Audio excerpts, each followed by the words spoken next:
about Krishna for sure, ultimately. So at least that's one thing we can be sure of. So, well, nice to be here with everyone. My name is Shyama Das.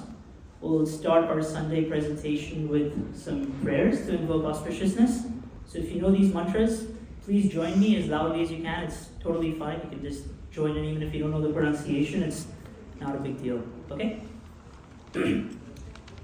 Om Ajnanate Timirandasya Gyananjana Shalakaya Chakshurunmilitam Yena Tasmai Shri Gurave Namaha Namam Vishnupadaya Krishna Prishtaya Bhutale Srimate Bhakti Vedanta Swami Niti Namine Namaste Saraswati Deve Gauravani Pracharine Nirvishesha Shunyavadi Paschatya Deshatarine Jaya Shri Krishna Chaitanya Prabhu Nityananda Shri Advaita Gadadhara Srivasadi Gauravastavrinda Hare Krishna Krishna Krishna Hare Hare Hare Rama, Rama Rama, Hare Hare.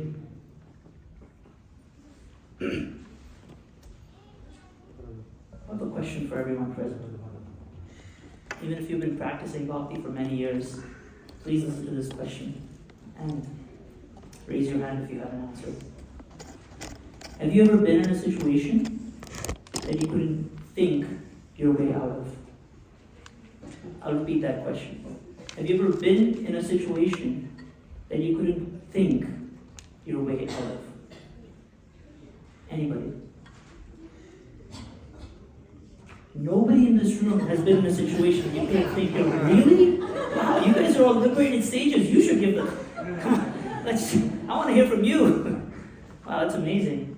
So I think many of us, some of you are still quite shy, or maybe you're wondering, when will this guy stop talking so we can get to eat? So maybe you're not listening to the question, but I think those of you who heard the question can relate to what I'm saying. I think we all are confronted with situations we can't think our way out of sometimes. We literally don't know what to do. What's the right thing to do? Right? Who do we vote for instance? Not that we need to get into that. So generally speaking, when we're confronted with a life circumstance that we can't think our way out of, what I've seen is there's usually three responses to these situations. The first is we do nothing and wait. Right? We just wait. Maybe the situation will change, things will get better, the other people involved will change their mind. So we just do nothing and wait. Can you relate to that? Yeah? Just do nothing. Absolutely nothing. The second is we distract ourselves. Okay, maybe we watch a movie. I don't know, it's Denver. Maybe we eat some things. I don't know. It's just, it's Denver, right? Or we go on a holiday, right? We just distract ourselves. Just go, turn off the phone, read a book, go for a walk in the mountains. That's really nice. You can do that in Denver also. So we distract ourselves. The third is we fight the circumstances, right? So it's like a situation, we don't know what to do, so we try, okay, maybe I should try this angle, that angle. Maybe it's a relationship issue, so let me try getting counseling, let me talk to her friends or his friends, my friends, parents, whatever. We try to fight. This situation is I can't accept the way things are. Maybe it's a lawyer, right? It's like, let me get a lawyer involved. Something. We fight the circumstances. Is there any other option? I'm just curious. In a circumstance you cannot think your way out of, is there anything else you can do besides don't do anything, distract yourself, or fight the circumstances? Surrender? I heard surrender. Ask for help. Surrender to what? To God, okay. What does that look like? Just accept whatever God throws at you and accept Okay. that as a blessing. Wow, that's a really high level of surrender, by the way, but that's amazing. Yeah, you're right, that is one response. Accept whatever the situation is and just take it as a blessing. Someone said something here, I think. Ask Krishna for help. Ask Krishna for help. That's a really good one. Anybody else? What else can you do? Run away. That's the second option. Distract yourself. Run away from the situation. Yeah, you're right. Actually, we could do all of these things. I want to, of course, since we're in a temple, I think you can understand where this conversation is going. I want to talk a little bit about what Mataji here shared and what Prabhu said, which is we turn to Krishna and surrender. But how does one do that on a practical level? Prabhu made a good point. He said, accept whatever you have as a blessing. It's a little hard sometimes, no, when something really hurts. Is it easy to see pain as a blessing? It's pretty hard, isn't it? Especially if you don't know where this is going. Like if you have to study really hard to get into a good university and you're like, oh, I'll get in, I'll get a good job. That kind of pain is a little acceptable, right? Some people here really like to exercise and they go to the gym, they lift really heavy weights. That kind of pain is also acceptable because the outcome is going to be great. You'll look healthy, you'll feel fit. But how do you accept pain as a blessing when you have no idea what the outcome is going to be? Anybody have a thought? How do you accept pain as a blessing? Karma. What do you mean? Elaborate. Walker here said karma. What do you mean? Elaborate. So when bad things happen to you, ideally, like a devotee sees that as it could have been way worse, but we deserve this. This is something that we created through our karma, and that we just have to experience it. And it's still mercy from Krishna to ideally help you still turn to him. Okay, that's nice. I'll repeat what he said in a summarized fashion. He said, accept what happens to you as the result of your own karma. Maybe I did something to deserve this, so let me just accept it as my karma and wait for Krishna's blessing to come through that acceptance. That's one way to do it. Yeah, I agree with you. So let's take a huge step back. I want to start at the foundation of what all Eastern spirituality is about. Because there is a fourth option, which all of you kind of hinted at, which is to go deep.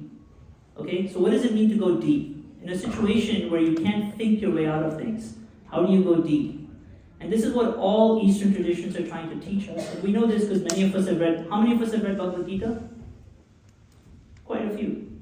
Quite a few. So many of us are familiar with this idea of what it means to go deep. And every Eastern tradition, going deep actually means to understand who we truly are, connect with identity. Because in every situation in life, we're acting according to a certain identity. Like Nitai Prabhu is a doctor. When he goes to the hospital and he sees a sick patient, he doesn't act as a nurse or an administrator or as a guest to the hospital. He acts as a doctor.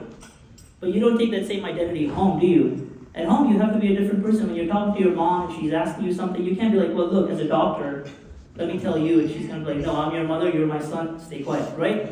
You can't carry that identity into the house, into home life. But in every circumstance in life, whether you're at home, whether you're at work, there is a certain identity that's functioning. So all Eastern traditions are trying to teach us that we see the world through the lens of a certain identity.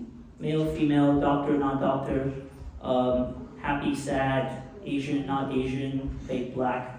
And these identities then create our perspective on a circumstance in life.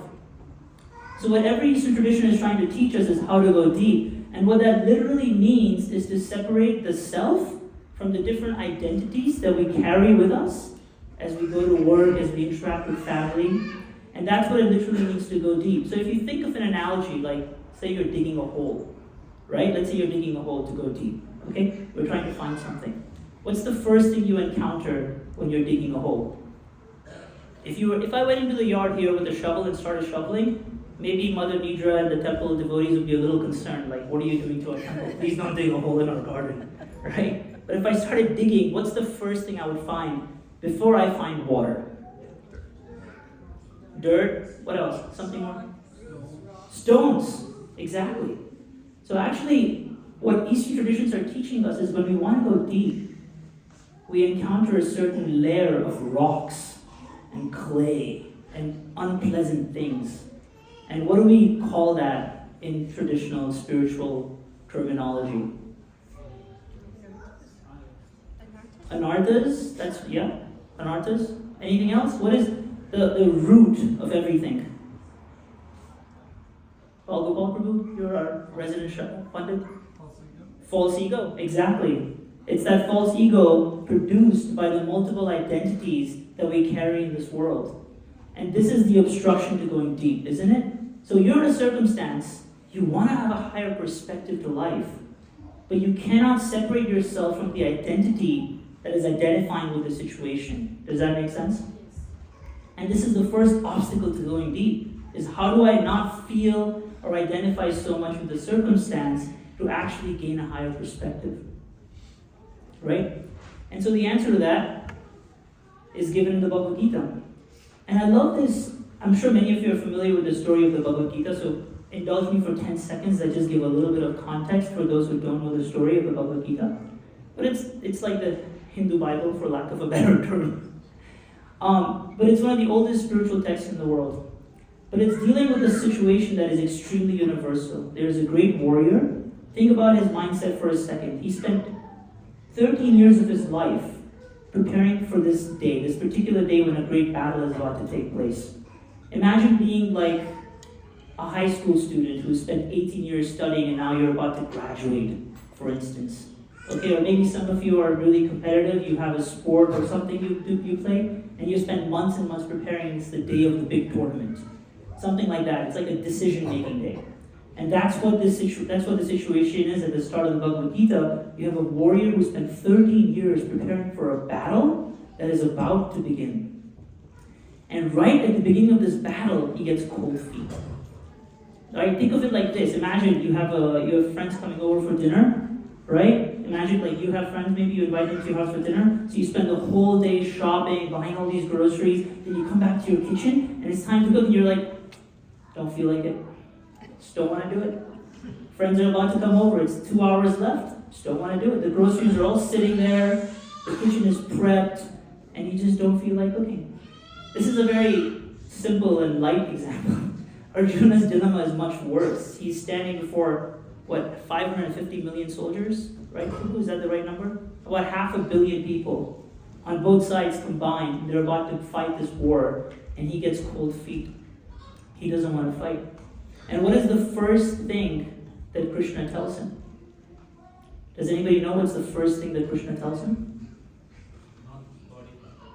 You're not the body. Actually, even before that, he's like, how could you be so ignorant? You're a man of knowledge. You're supposed to know that you're not the body. The first thing Krishna chooses to talk about is his identity. Now, I've been chanting Hare Krishna for 15 years. I met the devotees in 2009. I was a young man. I still think I'm a young man, but I was much younger. And I've been practicing and studying Bhagavad Gita and chanting. And I'll tell you something very frankly. It is extremely difficult to realize that you're not this body. It's very difficult.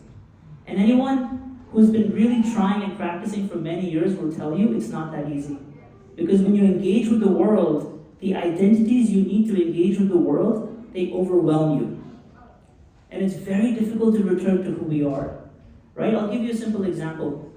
When you go to work, you spend 8 hours a day acting in a certain fashion. Let's say you're a police officer. You go to work, 8 hours a day, you're going after bad guys, you're joking with your other cop friends, you're in this world.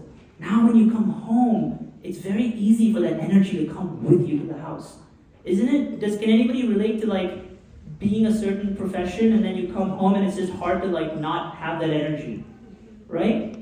Like, sometimes my wife complains, she's like, I'm not one of your co-workers, can you please not talk to me like that? She's like, why are you talking to me like that? You know, like, I'm your wife.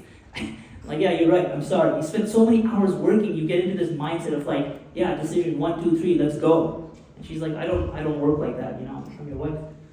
So it's very difficult when we engage with the world, we're engaging through the lens of a certain identity, then Krishna is saying you're not the body, and we're like, what is that? Like, what does that mean? Do I stop eating? Do I stop going to work? This is very difficult to practice, isn't it? But actually, and here's the tough answer, there's no way around it. There's no way around it. If you're digging a hole and you want to find water, we have to go through this level of clay and rocks. So if we want to find deep spiritual treasures, we want to love God, we want to surrender to God, we want to experience our eternal nature, we have to go through this layer of rocks and clay known as the ego, and then come to the water of realizing that we're truly eternal. Why is that so important? It's extremely important because the true gifts of a spiritual tradition are only available to someone who understands that he or she is completely eternal and beyond this body. Because as long as we're still identifying, we may use the identity. You may go to work and think, yeah, I'm a doctor, so I gotta be a doctor. You can use those identities, but if the identification is so strong, then the real gifts of a spiritual tradition will never be fully available to us. Does that make sense? And that's why no matter which spiritual tradition you practice, whether it's Hinduism, Buddhism, yoga, Christianity, unless there is a deep understanding of how I am a non-material being, I am spiritual, I am beyond the body and beyond the mind, I am the soul, then one can never truly access the gifts of any spiritual tradition. And that's why we find so many times, so many people, raise your hand if you've heard of somebody in a spiritual tradition that wasn't living with integrity and so they did something they shouldn't do. Yeah? And isn't that a bit distasteful? Like, like growing up, maybe it was a pastor from a church, or sometimes even in like the bhakti movement, you hear about someone who's been like practicing for 20 years, or he's seen or she's seen in a senior light, but then they do something and then you're like, what? That's horrible. How could they do that? I thought they were like spiritual teachers. That happens, right? Why does that happen? It happens because we're practicing a spiritual tradition, but we're getting stuck with the rocks and the clay. We're not actually going down to the level of how we're not this body, we're a spirit soul. And so the true treasures, the true gifts of that spiritual tradition aren't available to us because our identity is still rooted in matter. Right? And that's why you find sometimes people practicing for 20 years, 25 years, and they do something that's like really not nice. That's because their identity hasn't shifted. So my sort of humble message to myself, really, and I'm sharing it with all of you, and this is like the frame that I practice with nowadays, is try to spend a little bit of time every day returning to who you are. And if you do that on a regular basis, just like anything else we do in this world, with practice we become perfect. But just keep in mind that just doing the external actions of coming to a temple or chanting our rounds or reading sacred books, unless they're done from the perspective of who we really are, if we spend at least 5 minutes a day returning to who we're supposed to be, the eternal soul, full of love, full of happiness, full of light, a part and parcel of God, and then we practice from that perspective, things become really magical. Things become really magical. And then when we do it regularly, consistently, on a regular basis, it just becomes natural habit, right? Just like in the beginning, who here is from India? Okay, did you have a driver's license when you came to this country? You had a driver's license coming to America? From India? Yeah, I drive in India. You drive in India. Okay, wow, that's great. I didn't. I failed 3 times. Because in India, you can get a driver's license very easily and no one really follows rules. So when you come to this country and you learn how to drive, you're like, bro, I gotta stop at a red light? Like, why? Why can't I just, if no one's there, can I just drive through? No, it doesn't work like that. So I had to learn the hard way that a stop sign means stop. It's not a suggestion. No offense, I'm Indian, I can make fun of my country. In India, traffic lights are suggestions. If you want to stop, stop. If you don't, keep going. It's okay, no problem. But those of you who haven't been to India, you'll see one day if you go. So when I came to America, I had to really learn, road rules are road rules. You can't just, So when I first learned how to drive, my friends used to make fun of me. The stop sign is like where this nice girl is sitting, and I would stop like 10 feet before. This hard brake. And they're like, what are you doing, bro? Like, just drive to the stop sign. You don't have to brake 10 meters away. But see, in the beginning when we're practicing something, it's mechanical. It's forceful. It's not natural and spontaneous. And it's the same in spiritual life. In the beginning, we have to physically remind ourselves, okay, what's your name, Mataji? Shrija, like, all right, I know she's pissing you off and you don't like what this person said, but let me just return to my eternal self for a moment. I'm the spirit soul, I'm not this body. Anyways, whatever she's saying or this person is saying is not to the true me, it's to my body and my mind. No one can actually harm me, right? Because the true self is beyond harm. It's because you think that you're possible of harm that you're actually feeling affected by someone's words and actions. But if you think about it, they can't even get to you. Because the real you is something beyond the body and mind. So if you, in the beginning, maybe it's very mechanical, you sit down, okay, let me just 30 seconds meditate. I'm not this body, I'm not this mind. Let me feel my eternal self. Then maybe you'll do it twice a day, maybe you'll do it 3-4 times a day. Then you get into a place where every time something happens to you that you can't think your way out of, and you want to think of Krishna, you can just quickly retreat to that inner place. And that's my message to all of you today. You've come to the temple, it's wonderful, we're so happy you're here. But just remember, there's a temple in your own heart. And you have to also learn to go to that temple. Because that's the ultimate temple. Because there might come a time in your life where there's nobody around, no devotees, no temple, no sacred books, no sacred mantras, and then you're left all alone in your own individual temple. And if you don't know the way to that temple, you'll be a little lost. Right? Like, how many of you use the GPS to come to the temple today? Okay, like a couple of you. What if your GPS doesn't work someday? What if the cell phone towers are down and you're like trying to plug it in and you get a message like, use a paper map. And you're like, I don't have one. Who has a paper map? It's 2025. You can't come to the temple. Isn't it? So if you become super reliant, it's good. You should come. By the way, please don't take the message to not come to the temple from tomorrow. Please come to the temple. Keep coming. This will help us actually. Also, it's good to see everyone. And we have friends in Krishna. Govinda wants to see you. He'll be upset at me if you stop coming. He'll be like, you told him not to come to the temple. What's wrong with you? Gotta keep coming to the temple. But at the same time, in our daily life from Monday to Saturday, when we're not able to come to the temple, we should be able to retreat to our own inner temple. Right? So, do we have a few more minutes? Okay.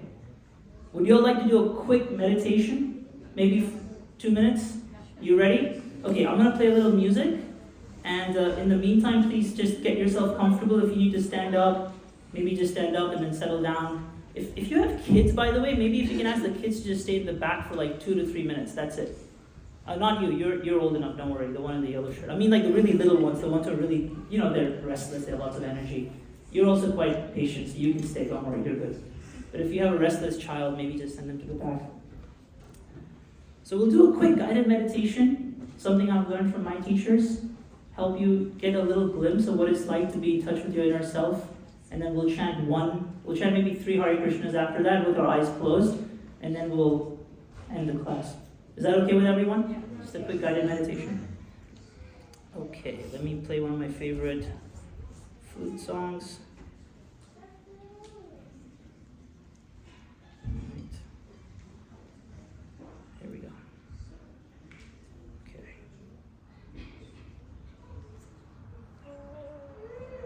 Oh, I just realized this is not loud enough. Okay, I'll just hold it like this. Okay. Can you hear the music? Is it okay?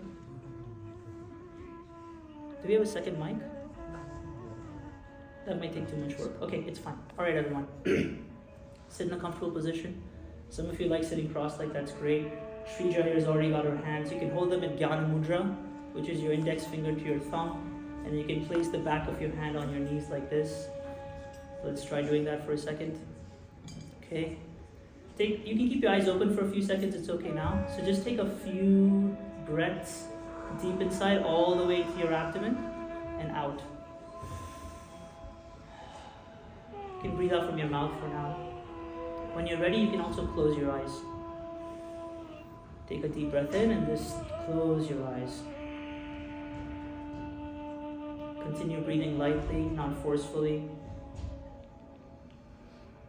Just become aware of your breath for a moment, using your breath as a vehicle to travel to all inner parts of your body.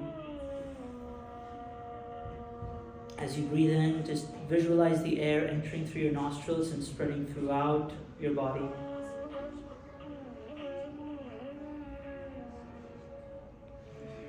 I'm going to have you go through your whole body now and slowly become aware of the different parts of your body. And then let go of any stress that might be there. So starting with your feet, just become mindful of your feet for one moment and let go of any awareness or any tension there. Travel up to your calves, up to your knees, up to your thighs, come up to your abdomen. Just rest with awareness there for a moment. Let go of any stress, any tension that might be in your abdomen. Bring your awareness now to your chest. Feel your heart beating for a moment. Be grateful for your heart. It works all day and all night, keeping you alive. Doesn't get paid. Most people forget it exists. So just be grateful for one moment for your heart that's working all day, all night to keep you alive. Now bring your awareness to your neck, to your chin, to the inside of your mouth, your tongue, and just relax. Actually, we carry a lot of stress in our face, Just relax. Bring your awareness to your nostrils, to your forehead, and now to the top of your head, and just relax. With your next breath, bring your awareness now to the core, to your heart, and visualize a glowing light in the region of your heart. And with every inhale, visualize this light spreading throughout your body, and with every exhale, the light returns to the heart. Okay, so with every inhale, the light spreads throughout your body, and with every exhale, the light retreats back to the region of your heart. We'll do this silently for 3 breaths.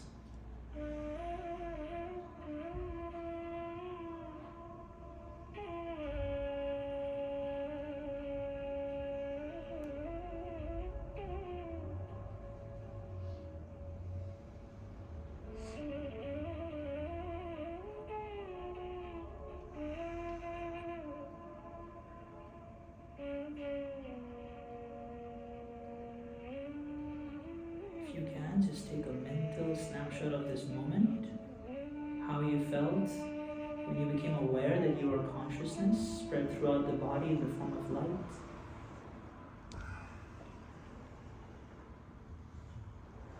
Now, together, we'll just chant Hare Krishna 3 times. You can do it softly, doesn't have to be very loud. Hare Krishna, Krishna Krishna, Hare Hare, Hare Rama, Rama Rama, Hare Hare. Hare Krishna, Krishna Krishna, Hare Hare, Hare Rama, Rama Rama, Hare Hare. Hare Krishna, Krishna Krishna, Hare Hare, Hare Rama, Rama Rama, Hare Hare. You can lower your chin to your chest with your next exhale. And when you breathe in again, lift up your head and slowly open your eyes. And just return back to the temple.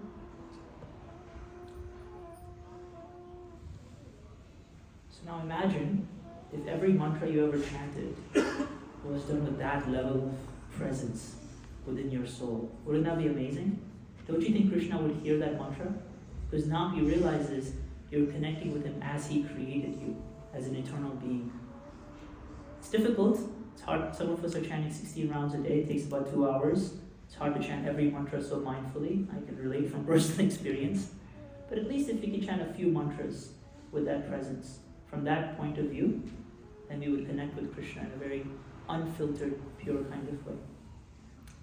So that was my presentation for today. I hope you found it useful. If there's any concerns or maybe some reflections, something people want to add, Mother Nitra is here. Prabhu was here, Chaitanya Dev Prabhu was here. I don't know if he remembers me from many years ago. If anybody wants to add something, I would love to hear some reflections or comments. If you have a question, you can ask that also. But if anybody has a reflection, I'd be grateful to hear something.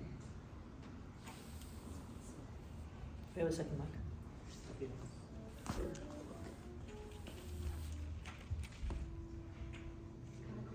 You have a question. Shrija has a question. Go ahead. I'll repeat it for the audience. What exactly is fueling this ego? What exactly is fueling this ego? Habits. Habits. According to Patanjali's Yoga Sutras, it's habits. So we continue acting and responding to circumstances from the same perspective. It's habit.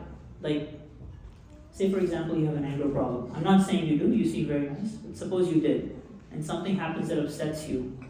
When you respond to that event, how you're accustomed to doing, what you're doing is you're strengthening the samskar, the impression of that response within your ego. There is no other way. But if at that moment you can catch yourself, wait a second, this person said this, I don't like it, I want to react, but I'm not going to, because I want to change this habit. That's when you start deconstructing the ego and the very complicated layers of like, dislike, that fuel the ego. Right? Because something just happened, you don't like it. But if you can resist the response mechanism, right, then you start to deconstruct it. It takes a lot of awareness. Yeah. Anybody else have a reflection or comment or question? Prabhu? nice class, Prabhu. It's really engaging and thought-provoking. And one thing that I heard recently, actually from your spiritual master, Sachinanda Maharaj, is he was responding, quoting from Srila Prabhupada how to make a throne in the heart of Krishna. Mm. And yeah, I was connecting with your presentation and meditation, and also thinking about that quote about making a throne of Krishna in the heart. So when we realize that our consciousness, I was thinking about how you talked about thinking your way out of a problem. What would you say to somebody who's like, okay, well, it seems like you're making me think that I'm a conscious being. So how, it's just another way of thinking myself out of the problem. And That's a great question. And then maybe the Bhakti Center. Yeah. So Bhagavad Prabhu's question, I'll just repeat it, is you're saying that there's a problem we can't think our way out of. But now you're telling me to think that I'm something eternal. So isn't that thinking my way out of a problem? Yeah, you got me, that's true. That is thinking your way out of a problem. So the answer, at least what I've seen and experienced, and what Krishna also says in the Gita, is often a problem that you cannot think your way out of means you're not in control. So the first reason why things happen to us that we can't think our way out of, for a spiritualist, which I believe all of you here are spiritualists, the first lesson is I'm not in control. Because if I was, I wouldn't be in this situation in the first place. Isn't it? People have this illusion that actually I control my destiny. I'm a believer that yes, you can definitely manifest things. I'm not against that notion. And definitely we shouldn't live with this idea of like, I don't want to live at my full potential. You get what I'm saying? I'm not saying we should live in a compromised way. But ultimately, we're not fully in control of the outcomes of our life. If we did, then everybody would have whatever they wanted. We would all look the way we wanted, we would have all the amount of money we wanted, the level of happiness we wanted. So the first message for any spiritualist in any tradition going on the path is actually we're not in control. And so when we're not in control, then it comes down to, well then, okay, so how am I supposed to respond to reality? Well, I need a shift in consciousness. Because the reason why I'm still trying so hard to change the situation is because I'm still thinking I'm in control. That's why I'm trying so hard. I'm like, well, maybe if I do this, if I do that, and we can't accept what's happening, because this idea that's very egoic, that I'm in control, is still very much powerful. So what Bhagavad Prabhu is saying is, well, how do you now you're thinking you're a conscious being, you're a spiritual being. Isn't that thinking your way out of a problem? Yes, because when you think like that, Krishna gives you the new perspective that you need in order to see the situation for what it is. Whatever that may be. It's like you're in a building and you're on the 3rd floor right now, so you get the 3rd floor view, and it's not great. That shift in consciousness is what takes you to the 12th floor, and now you actually see it for what it is. Like Prabhu was saying, maybe we have to accept this as a blessing. Well, how do you do that if you still have the 3rd floor view? You can't. And that's the shift in consciousness that happens when you have a shift in identity. When there's a shift in identity, then there's a shift in awareness. I'll give you another example. Any of you here are a mother? Anybody here is a mother? There's one there, one there, one there, one there. Great. Be honest with me. Have your kids ever gotten on your nerves? 100%. 100%. Now, when your kid's getting on your nerves, and you're still thinking of yourself in a certain way, you might not be able to manifest love.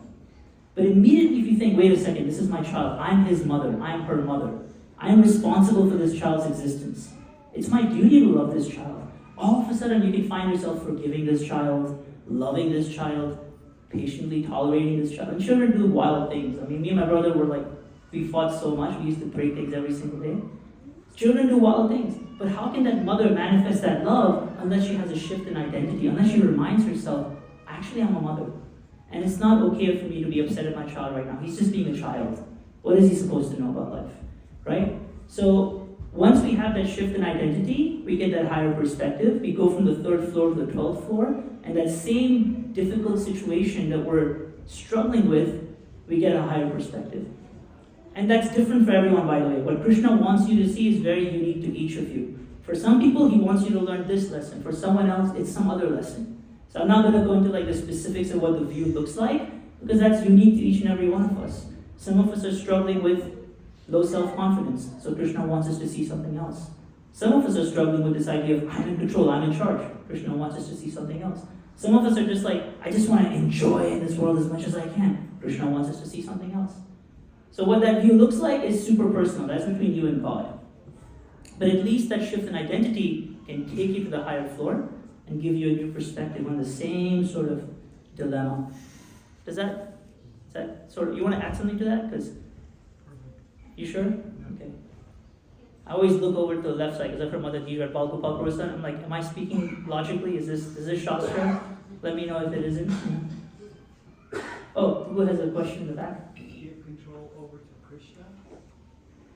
Give control over to Krishna? Yeah, that's beautiful. Easier said than done, but it's beautiful. If we can, it's beautiful. But at least I know for me, it's a journey. I have to work a little bit more to give control to Krishna. Okay, I think this is it. We'll end with that. Okay, thank you everyone for coming. Please keep coming back.